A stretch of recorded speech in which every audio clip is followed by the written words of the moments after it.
Hi traders, just a very quick update on gold. It's rallying overnight since midnight during the Asian session, so congratulations if you traded the Asian session.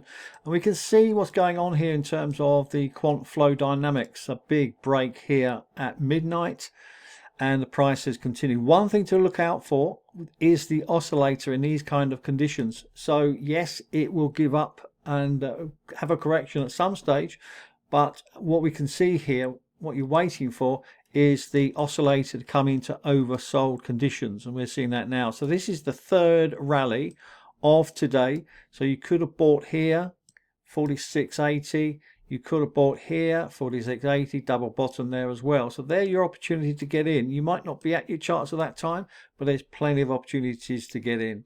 And we can see what's going on right now. I don't know.